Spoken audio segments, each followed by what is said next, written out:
পরে হবে। খেজুর খাবেন তো?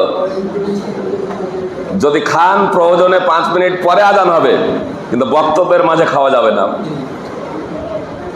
আর যদি খান তাহলে আর বক্তব্য রাখা যাবে না। কোনটা করবেন? এখানে শেষ, খাওয়া দাওয়া করে আজান দিয়ে নামাজ পড়া বাড়ি। কি বলছেন? জি, ইনশাল্লাহ আমরা বক্তব্য শুনবো, খাওয়া দাওয়া করবো।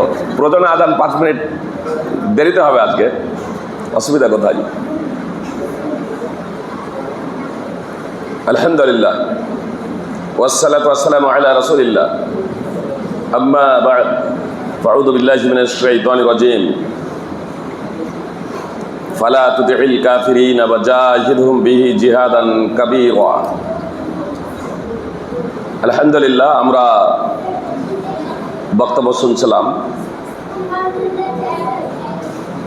জঙ্গিবাদের বিরুদ্ধে ইসলামী জিহাদ। টাইমও বেশি নেই, মাত্র 13 মিনিট, আর প্রশ্নও রয়েছে। এজন্য বিশেষ বলাও যাবে না, শুধু এতটুকু আপনাদের বলি যে আমরা তথা আমাদের অনেকেরই ধারণা, যদি অসৎ পন্থায় ব্যবসা বাণিজ্য না করা হয় তাহলে প্রতিষ্ঠিত হওয়া যাবে না। আমরা সাধারণত ডলারের সাথে বেশি পরিচিত। ভারতের 84 টাকা 1 ডলার। অবশ্য ডলার থেকে ইউরোর দাম বেশি। ইউরো ভারতের 95, ইউরো 1 টাকা, 1 ইউরো। তো এগুলো যদি অমুসলিম দেশের যদি হয়, তাহলে মুসলমান দেশ কুয়েত, ভারতের 275 টাকা আর কুয়েতের 1 টাকা। তো ডলার এবং ইউরো থেকেও অনেক বেশি হলো না? হলো না? মুসলিম দেশ। তাহলে সৎ পথে থেকে, ইসলামের পথে থেকে সুদ এবং ঘুষকে বর্জন করেও প্রতিষ্ঠিত হওয়া যায়, তার জ্বলন্ত প্রমাণ কুয়েত এবং সৌদি আরবগুলো আপনার এ বিষয়ে দৃষ্টান্ত স্থাপন করেছে। একটি বিষয় আমি এখানে আপনাদের অবগত করি যে সমস্ত অমুসলিম যে মুসলমানদেরকে জঙ্গি ভাবে, এমনটি না। এমনকি ওয়াকফ সংশোধনী বিলের বিরুদ্ধে অনেক অমুসলিম নেতা মন্ত্রী সুপ্রিম কোর্টে মামলা করেছেন। এমনকি হিন্দু সংগঠন শ্রী নারায়ণ মানব ধর্ম ট্রাস্ট, কেরালার এটি হিন্দু সংগঠন, এই সংগঠনও ওয়াকফ সংশোধনী বিলের বিরুদ্ধে সুপ্রিম কোর্টে মুসলিমদের পার্শ্বে এসে দাঁড়িয়েছে। আমাদের পশ্চিমবাংলা সহ ভারতবর্ষ তথা বিশ্বের অনেক অমুসলমানই এটা জানে যে ইসলাম হলো চূড়ান্ত বাস্তব ধর্ম। এবার মানতে গিয়ে অনেকে এটা বাস্তবায়ন যে কোনো প্রেক্ষাপটেই করে না, বিরত থাকে। আবু তালেবের মতো অবস্থান তারা অবলম্বন করে। আর অনেকেই চূড়ান্ত সত্য এবং বাস্তব ধর্ম ইসলাম এটা স্বীকার করার পরেও অনেকেই আবু জাহাল এবং আবু লাহাবের মতো ভূমিকা পালন করে। তবে আজ আমাদের ভারতের অনেক মিডিয়া এবং কিছু ব্যক্তি, সমস্ত অমুসলিম না, সমস্ত হিন্দু না, এবং আমি সমস্ত বিজেপি বা সমস্ত আরএসএসও বলবো না, কিছু আছে যারা উঠে পড়ে লেগেছে ইসলাম ধর্মটাকে জঙ্গি ধর্ম এবং মুসলিমদেরকে জঙ্গি রূপ দেওয়ার লক্ষ্য এবং উদ্দেশ্যে। অবশ্য এর জন্য তারা নির্লজ্জ ও বেহায়াপনা করতেও তারা দ্বিধাবোধ করে না।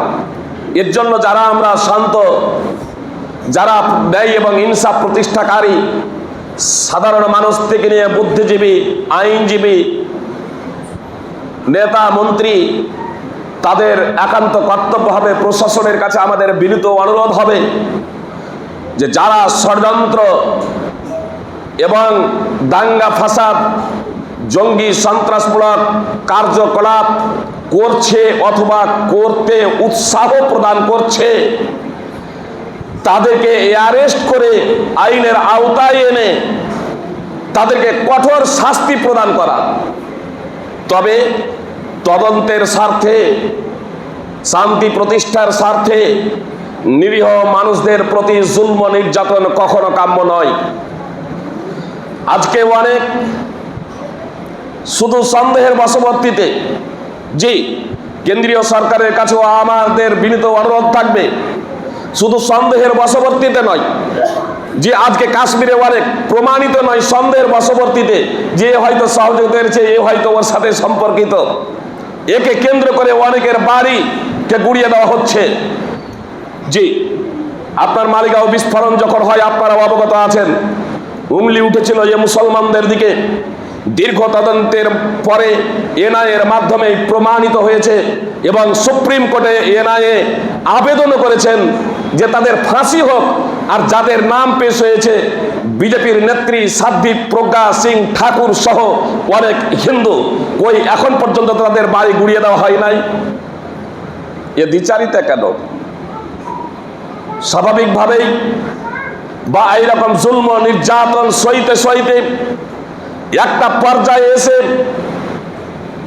যারা নির্যাতিত হচ্ছে, যখন তাদের দেওয়ালে পিঠ থেকে যাবে, যেমন ইংরেজরা যখন আমাদের ভারতবাসীর ওপরে জুলম নির্যাতন করেছিল, তখন আমরা ভারতবাসী ইংরেজদের বিরুদ্ধে সোচ্চার হয়েছিলাম। ইসলামে জিহাদ আছে বলেই আমরা ইংরেজদের বিরুদ্ধে লড়াই করে ইংরেজদেরকে দেশ থেকে বিতাড়িত করেছি এবং ভারতকে স্বাধীন করেছি। আর এই ভারতকে স্বাধীন করতে গিয়ে সিংহভাগ যারা জীবন দিয়েছেন এবং ইংরেজদের বিরুদ্ধে লড়াই করেছেন তারা হলো মুসলমান। তার জ্বলন্ত প্রমাণ ইন্ডিয়ার গেটে এখনো রয়েছে, সেখানে একজনও আরএসএস এর নাম পাওয়া যাবে না। জি, এরপরেও এই মুসলমানদেরকে দেশভক্তির প্রমাণ দিতে হবে। মিডিয়া যারা সাংবাদিকতা করছেন তাদের কাছে আমার বিনীত অনুরোধ, সত্য সদা সর্বদা সত্য প্রকাশ করুন, অন্যথায় এই মিথ্যা একটা পর্যায়ে এসে বুমেরাং হয়ে দাঁড়াবে। আর মৃত্যুর পরে তো অবশ্যই তার জবাবদিহি করতে হবে, তখন আর আফসোস করে কোনো লাভ হবে না, কোনো ফল হবে না। এই জীবনটা হচ্ছে এই একবারই। ইসলাম মানবতার ধর্ম, যে মানবতারও অনেক ঊর্ধ্বে, মানবতারও অনেক ঊর্ধ্বে, মনুষ্যত্বেরও অনেক ঊর্ধ্বে। যেমন এমবিবিএস ডাক্তার হওয়ার জন্য আপনার মাধ্যমিক পড়া আবশ্যিক, কম্পালসারি, কিন্তু মাধ্যমিক পড়াটা যথেষ্ট নয় এমবিবিএস ডাক্তার হওয়ার জন্য। তো আমাদের শুধু মানুষ হওয়া, মনুষ্যত্ব অবলম্বন করা বা মানবতা অবলম্বন করা যথেষ্ট নয়, প্রকৃত মানুষ হতে হবে, প্রকৃত মানবিক হতে হবে। আর এই প্রকৃত মানুষ এবং প্রকৃত মানব যদি হতে হয়, তাহলে ইসলাম ধর্ম অনুযায়ী আমাদের জীবনযাপন করতে হবে। তার কারণ ইসলাম কোনো মানুষের তৈরি নয়, ইসলাম হলো স্বয়ং বিশ্ববিধাতা, বিশ্ববিধাতা আল্লাহ তাআলা প্রদত্ত জীবন ব্যবস্থা। আমরা যখন বিশ্ববিধাতা বলি তখন অনেকেই বা আল্লাহ বলি, তখন অনেকেই আসলে আল্লাহ সম্পর্কে অবগত নয়। এই সংক্ষিপ্ত পরিসরে ব্যাখ্যা বিশ্লেষণ দেওয়াও সম্ভব নয়। আপনাদের শুধু আমি এতটুকু বলবো, সূরা ইখলাস আল্লাহকে পরিচয় জানার জন্য তাফসীর সহ অধ্যয়ন করবেন। আয়াতুল কুরসি সূরা বাকারার 255 নম্বর আয়াত তাফসীর সহ অধ্যয়ন করবেন। আপনার সূরা হাদীদ 57 নম্বর সূরার আপনার কয়েকটি ধারাবাহিকভাবে আয়াত, বিশেষ করে 3 নম্বর আয়াত সূরা হাদীদের আপনার তাফসীর সহ অধ্যয়ন করবেন এবং সূরা হাসরের শেষ আয়াতগুলো অধ্যয়ন করবেন তাফসীর সহ। আশা করি কিছুটা হলেও আল্লাহ তাআলার পরিচয় সম্পর্কে অবগত হতে পারবেন। আমি শুধু এখানে একটা বিষয় আপনাদের ইঙ্গিত দিচ্ছি মহান আল্লাহ তাআলা প্রসঙ্গে, যে এই যে পৃথিবী, এই পৃথিবী থেকে সূর্য হচ্ছে 13 লক্ষ গুণ বড়।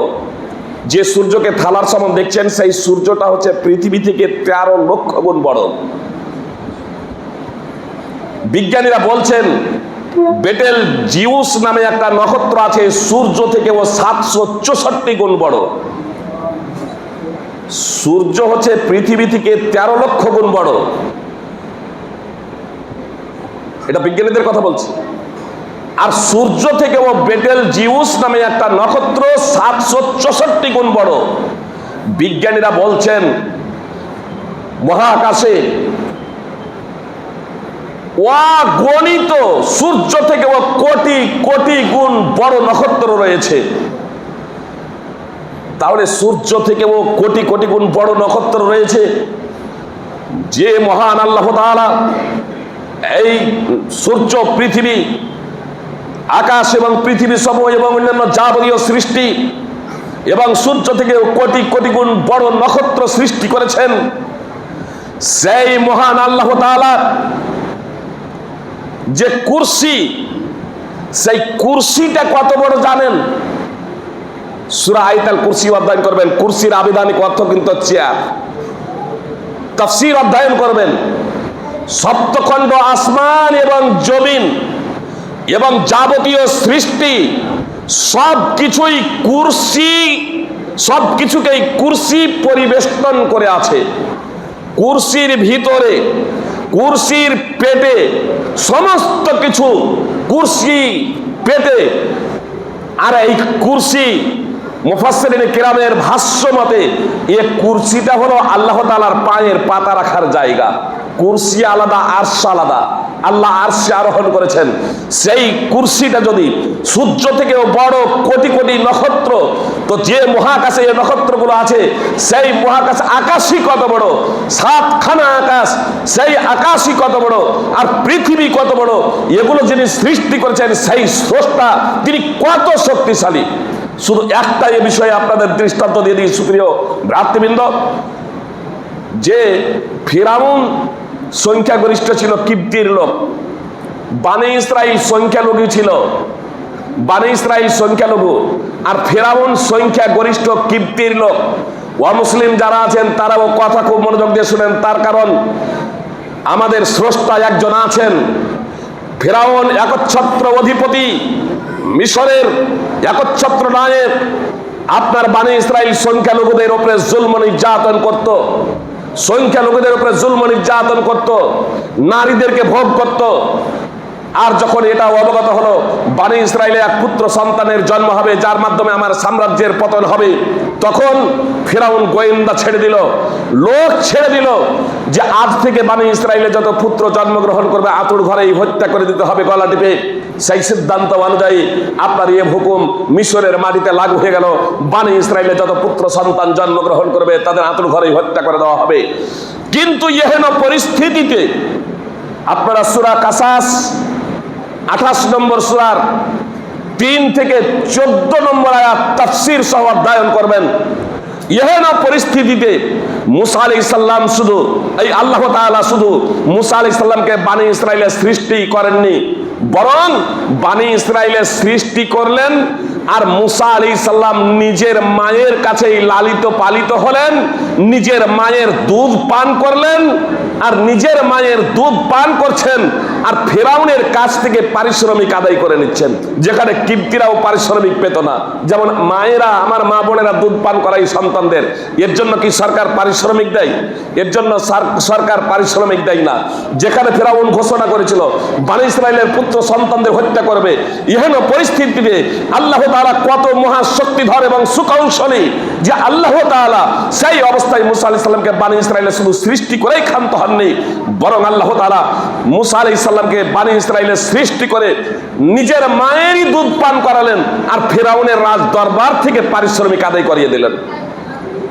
তাফসীর সহ অধ্যয়ন করবেন, বিশেষ করে আহসানুল বায়ান সূরা কাসাসের 13 নম্বর আয়াত অধ্যয়ন করবেন। বিষয়টা আপনার কাছে স্পষ্ট হয়ে যাবে। কোরআন কোনো নাটকের বই নয়, কোরআন কোনো উপন্যাসের বই নয়, কোরআন কোনো গল্পের বই নয়। সুপ্রিয় ভাই এবং বোন, সেই মহান আল্লাহ তাআলা আজকেও আছেন না নেই? এই পরিস্থিতিতে আমার আপনার করণীয় কি? ইসলাম মানবতার যে মর্যাদা দিয়েছে, আপনারা সূরা মাইদার 5 নম্বর সূরার 32 নম্বর আয়াতটি অধ্যয়ন করবেন। একজন নিরীহ মানুষকে একজন নিরীহ মানুষকে হত্যা করার তাৎপর্য হলো সমগ্র মানব জাতিকে হত্যা করা, আর একজন নিরীহ মানুষের জীবন বাঁচানোর তাৎপর্য হলো সমগ্র মানব জাতির জীবন বাঁচানো। এ কথা আজ পর্যন্ত কোন নেতা, মানবতাবাদী সংগঠনের কোন কর্মী বা কোন রাষ্ট্রীয় নেতা এ কথা ঘোষণা করতে পারে নাই। যদি এ কথা বলে তাহলে ইসলাম বলেছে। সেই ইসলাম জঙ্গি এবং সন্ত্রাসমূলক নির্দেশনা দিতে পারে? এটা অসম্ভব, এটা অসম্ভব সুপ্রিয় ভ্রাতৃবৃন্দ। শুধু তাই নয়, একটা বিড়ালকে ডাইরেক্ট মারে নাই, একটা বিড়ালকে বেঁধে রেখেছিল। ক্ষুধার্ত অবস্থায় বিড়ালটি মারা যায়। বিড়ালের লালন পালনের দায়িত্ব মানুষের নয়, কিন্তু কেউ যখন বেঁধে দিবে তখন তার লালন পালনের দায়িত্ব তার, যে তাকে বেঁধে দেবে। তো একজন মহিলা একটি বিড়ালকে বেঁধে দিয়েছিল, ক্ষুধার্ত অবস্থায় মারা যায়।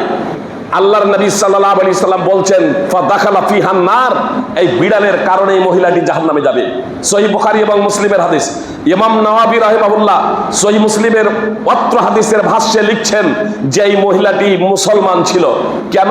এই মুসলমানটি যদি হিন্দু হতো, এই মুসলমানটি যদি জৈন হতো, এই মুসলমানটি যদি নাস্তিক হতো, এই লোকটা যদি, এই মহিলাটা যদি জৈন হতো, হিন্দু হতো, নাস্তিক হতো, ইহুদি খ্রিস্টান হতো, মুশরিক হতো, এক কথাই যদি ও মুসলমান হতো, তাহলে ও মুসলমান হওয়ার কারণেই জাহান্নামে যাওয়ার জন্য যথেষ্ট ছিল। কিন্তু এখানে বলা হচ্ছে যে বিড়ালের কারণে জাহান্নামে গিয়েছে। এত দ্বারা স্পষ্ট হয়ে গেল যে এই মহিলাটি মুসলমান ছিল। তাহলে একটা বিড়ালকে মেরে ফেলা তবুও ডাইরেক্ট নয়, ইনডাইরেক্ট, তার মাধ্যমে একটা বিড়ালের মৃত্যু হচ্ছে বলে যদি নরক যদি হয়, জাহান্নাম হয়, তাহলে মানুষ হত্যা করে মানুষ জান্নাতে যাবে, এটা মুসলমানদের আকীদা হতে পারে না, এটা মুসলমানদের বিশ্বাস হতে পারে না। তাহলে বলবেন যে এই যে কিছু যে হত্যা করছে বা করছে, আপনারা দেখেছেন যে আপনার মুসলমানের মুখোশ পরে যদি মুসলমানরা, রোল ভাই বলছিলেন ইন্দোনেশিয়াতে সন্ত্রাসী কার্যকলাপ নাই, সৌদিতে নেই, দুবাইয়ে নেই, কুয়েতে নেই, যেগুলোতে বেশি আপনার অমুসলমান ইহুদি, বিশেষ করে ইহুদি রয়েছে, আপনার আরএসএস রয়েছে, বজরং দল রয়েছে, এই সব জায়গাতে গন্ডগোল কেন হচ্ছে? যেখানে আপনার এই সব এগুলো রয়েছে, জি, যেখানে শিয়া রয়েছে, জি, শিয়া যারা আবু বকর উমরকে কাফের মনে করে, এরা মুসলমান না। এরা যেখানে রয়েছে, যেমন পাকিস্তান এবং বাংলাদেশ, ভারত, আপনার এই সব জায়গাতে, আপনার লেবানন, সিরিয়া, এই সব জায়গাতে, ইয়ামান, এই সব জায়গাতে আপনার কেন দাঙ্গা এবং ফাসাদ হচ্ছে? এই বিষয়গুলো আমাদের অবশ্যই ভাবতে হবে। ইদানিং যেমন মিডিয়ার মাধ্যমে এবং আপনাদের সচেতনতা, তৎপরতার মাধ্যমে বলা যেতে পারে, কিছু সাংবাদিকদের তৎপরতার মাধ্যমে এটা বলা যেতে পারে যে মুখোশ পরে আমাদের ভারতবর্ষ অনেকেই আপনার জঙ্গি কার্যকলাপ করতে চেয়েছিল, ফিতনা ফাসাদ বাঁধাতে চেয়েছিল, ঝগড়া বিবাদ, দাঙ্গা ফাসাদ, রক্তগঙ্গা বইয়ে দেওয়ার একটা ষড়যন্ত্র করেছিল। কিন্তু আপনাদের তৎপরতার কারণে তা ভেস্তে গিয়েছে। মন্দিরে গিয়ে মূর্তি ভেঙেছে কে? ধরা পড়েছে বলে হিন্দু নইলে বলতো মুসলমান। আপনার মন্দিরে মূর্তি ভাঙতে গিয়ে ধরা পড়েছে কে? বিজেপি। মালিগাঁও বিস্ফোরণ ঘটিয়েছে কে? এনআইএ তদন্তে উঠে এসেছে বলে আপনার বিজেপি নেত্রী যদি ধরা না পড়তো তাহলে বলতো যে আপনার মুসলমানরাই করেছে, বিভিন্ন জায়গায় সবগুলো করছে। আপনার বনগাঁয়ে আপনার পাকিস্তানের পতাকা লাগিয়ে জিন্দাবাদ বলে অ্যারেস্ট হলো কে? আপনার হিন্দু সংগঠনের বিজেপির। সুপ্রিয় ভ্রাতৃবৃন্দ, ধরা পড়লো বলে হলো হিন্দু, যদি না পড়তো তাহলে হতো মুসলমান। এইভাবেই আপনার মুসলমানদের বিরুদ্ধে একটা ষড়যন্ত্র এবং চক্রান্ত চলছে। টাইম যেহেতু নেই, এজন্য এই পরিস্থিতিতে আমাদের করণীয় কি? আমি ভাইদেরকে বলবো, আমাদের এ বিষয়ে মিডিয়াতে তীক্ষ্ণ দৃষ্টি রাখতে হবে, জি, সচেতন হতে হবে, তৎপর হতে হবে। আপনার এর পিছনে মুসলমানদের আপনার পিছিয়ে যাওয়া বা মুসলমানদের উপরে জুলম নির্যাতন হওয়ার একটাই কারণ যে এরা পবিত্র কোরআন এবং সুন্নাহ থেকে দূরে সরে গিয়েছে। অজ্ঞতা আর এর পিছনে মূল হচ্ছে কোরআন এবং সুন্নাহ থেকে দূরে সরে যাওয়ার অন্যতম কারণ হলো মুসলমানদের অজ্ঞতা। কোরআন এবং সুন্নাহ সম্পর্কে এরা জ্ঞান অর্জন করে না, কোরআন এবং সুন্নাহ অধ্যয়ন করে না, যে কারণে মুসলমানদেরকে আপনার নানাভাবে কষ্টে নিমজ্জিত করা হচ্ছে। এ থেকে যদি আমরা পরিত্রাণ চাই, আমাদের এই পরিস্থিতিতে আমি আপনাদের বলতে চাই, আমাদের এই ভারতবাসী, আমি একজন ভারতবাসী হিসেবে আপনাদের কাছে এই ভারতের মুসলিমদের বিশেষ করে এই পদ্ধতি ভূমিকা অবলম্বন করার জন্য আমি বিশেষভাবে আবেদন জানাবো যে আদম আলাইহিস সালামের 2 সন্তান কুরবানি দিয়েছিল, আপনারা জানেন। একজনের কুরবানি কবুল হয়েছিল, একজনের হয় নাই। যার কুরবানি কবুল হয়েছিল কোরআন এবং হাদিসে তার নাম উল্লেখ নেই, তবে মুফাসসিরিনে কেরাম কেউ উল্লেখ করেছেন যে যার কুরবানি কবুল হয়েছিল সে হচ্ছে হাবিল, আর যার কুরবানি কবুল হয়নি সে হচ্ছে কাবিল। যে হত্যা করেছিল সে হচ্ছে কাবিল, যাকে হত্যা করা হয়েছিল সে হচ্ছে হাবিল। জি, আমাদের এই পরিস্থিতিতে হাবিলের নেই ভূমিকা পালন করতে হবে। আপনার যদি অমুসলিম বিজেপি, আরএসএস, বজরং দল, শিবসেনা কেউ যদি, আমি আগেই বলেছি যে সমস্ত অমুসলিম আমার আপনার বিরুদ্ধে এমনটি নয়, ইসলামের বিরুদ্ধে এমনটি নয়। কোনো ব্যক্তি যদি আমাকে যদি বলে যে আপনাকে মারবো, আপনাকে হত্যা করব, আমি এবং আপনি ধৈর্য ধারণ করে আল্লাহ তাআলার কাছে সাহায্য প্রার্থনা করে যদি হাবিলের নেই ভূমিকা পালন করতে করি, আমি কিন্তু হাত সম্প্রসারিত করব না, এই ভূমিকা যদি পালন করতে পারি তাহলে দেখবেন অতি সত্বর আমাদের বিজয়, অতি সত্বর বিজয় হবে ইনশাআল্লাহ। সুপ্রিয় ভাতৃবৃন্দ, আপনারা বলতে পারেন তাহলে কি ইসলামের সশস্ত্র জিহাদ নেই? অবশ্যই ইসলামের সশস্ত্র জিহাদ আছে, কিন্তু তার জন্য প্রেক্ষাপট আছে, তার জন্য ব্যাকগ্রাউন্ড আছে। যখন তখন নয়, সেটা হবে ইসলামী শাসকের, ইসলামী আমিরের নেতৃত্বে। সুপ্রিয় ভাই বোন, সেই ইসলামী শাসক আমার ভারতবর্ষে, আমরা তো সাধারণ, এখানে আমাদের অবস্থা সাধারণ। এই জন্য এই প্রেক্ষাপটে যে আমরাও একত্রিত হতে পারি, আমরা কোরআন এবং সুন্নাহর আলোকে যখন আমরা প্রথমত হাবিলের মতো ভূমিকা পালন করে যখন আমরা ইসলামের আদর্শটাকে জনগণের সম্মুখে সার্বিকভাবে প্রচার পাবলিসিটি করে যখন আমরা পৌঁছে দিতে পারবো, তখন ইনশাল্লাহ আমাদের জন্য বিজয়। তারপরে যদি আমাদের উপরে জুলম নির্যাতন হয়, যেভাবে ইংরেজকে আমরা দেশ থেকে বিতাড়িত করেছিলাম, সেইভাবে জঙ্গি এবং সন্ত্রাসীকে ভারত থেকেও বিতাড়ন করবো ইনশাআল্লাহ। কিন্তু তার আগে আমি নিজে সংশোধিত হব না, কোরআন সুন্নাহর আলোকে জীবন গড়ব না, নিজে পরিবর্তন হব না। কেউ যদি ইট ছুঁড়ে তাহলে আমি পাথর ছুঁড়ব। জি, এ নীতি ইসলামের নাম, ইসলামের নাম।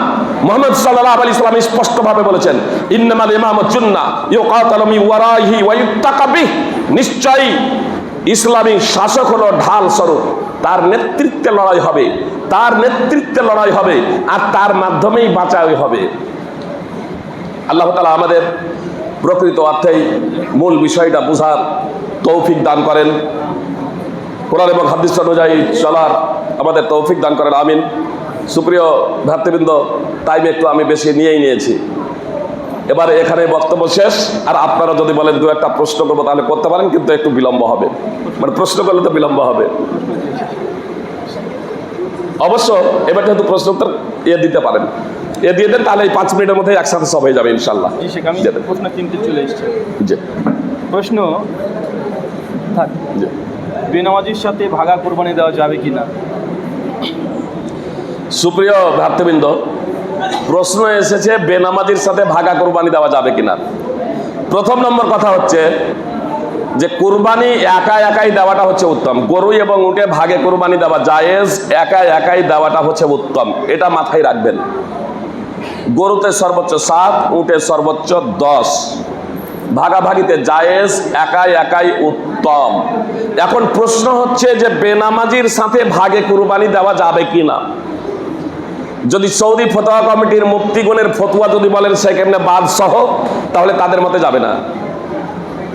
বুঝতে পেরেছেন? তার কারণ তাদের মতে তারা মুসলমানই না। আর যদি আল্লামা নাসিরউদ্দিন আলবানী এবং ভারতের অধিকাংশ ওলামায়ে কেরামদের যদি কথা যদি বলেন, তাহলে এদের মতে যাবে। তার কারণ যতক্ষণ পর্যন্ত ইসলামের কোনো বিষয়কে অস্বীকার না করছে ততক্ষণ পর্যন্ত তারা মুসলমান। মানে কুফরি করলো, শিরক করলো। আসলে এই বিষয়টা মতানক্য হওয়ার অন্যতম কারণ হলো যে হাদিসে নামাজ ছেড়ে দেওয়াকে কুফর বলা হয়েছে আর শিরক বলা হয়েছে। আর সব কুফরের মাধ্যমে ইসলাম থেকে বের হয়ে যায় না, সব শিরকের মাধ্যমে ইসলাম থেকে বের হয়ে যায় না। মানে যখন বড় ধরনের কুফর হয় এবং বড় ধরনের শিরক হয় তখন ইসলাম থেকে বের হয়ে যায়। তো নামাজ ছেড়ে দেওয়া কত বড় কুফর? হাদিসে এই বিষয়টা যেহেতু স্পষ্ট উল্লেখ নেই, এজন্য ওলামায়ে কেরামদের মাঝে মতানক্য আছে। আমি অবশ্য আপনাদেরকে বলবো যে যারা নামাজি আছেন, নিজের ইবাদত, নিজের কুরবানি যাতে খাঁটি হয়, বিশুদ্ধ হয়, আল্লাহ তাআলার দরবারে গৃহীত হয়, এজন্য সন্দেহ মুক্ত হয়ে ভাগে যদি কুরবানি দিতেই হয় তাহলে নামাজি খুঁজেন, নামাজিরা দেন, বেনামাজি থেকে বিরত হয়ে যান। জি, আর যদি আপনি দিতে না পারেন, এটা তো ওয়াজিব নয়, দিতে পারবেন না, কোনো সমস্যা নেই। জি, বেনামাজিরা দেন, নামাজিরা দেন। শুধু এটা কুরবানির জন্য কেন প্রশ্ন করছেন? মেয়ের বিয়ে দিচ্ছেন তখন জিজ্ঞেস করছেন না, ছেলের বিয়ে দিচ্ছেন তখন জিজ্ঞেস করছেন না যে মানে কুরবানি যাদের নিকটে কুরবানি দেওয়া যাবে না, মানে অমুসলিম বলে ওর সাথে বিয়ে শাদিও দেওয়া যাবে না। জি, আপনার এক অপরের উত্তরাধিকারও হবে না, এক অপরের উত্তরাধিকারও হবে না। আর মারা গেলে তার জানাজার নামাজও পড়া যাবে না, নামাজিদের গোরস্থানে তাদের দাফনও করা যাবে না।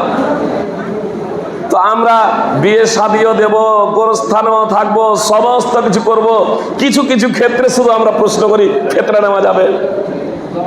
আরে ফেতরা তো সাধারণ বিষয়। আগে বিয়ে দিচ্ছেন, সাক্ষী থাকছেন, তার ওয়ালিমা খাচ্ছেন মুসলমান হিসেবে, এটা তো প্রথমত আগে ইয়ে করেন। ফল কথা নির্ভর করছে যে সে মুসলিম কি মুসলিম নয়। বলেন। দ্বিতীয় প্রশ্ন হচ্ছে, একজন মেয়ে প্রশ্ন করেছে যে আমার স্বামী নামাজ পড়ে না, আমি নামাজ পড়ি, এখন ফিজিক্যাল রিলেশন থাকলে গুনাহ হবে কি? যে একজন মহিলা প্রশ্ন করেছেন, আমি নামাজ পড়ি, স্বামী নামাজ পড়ে না,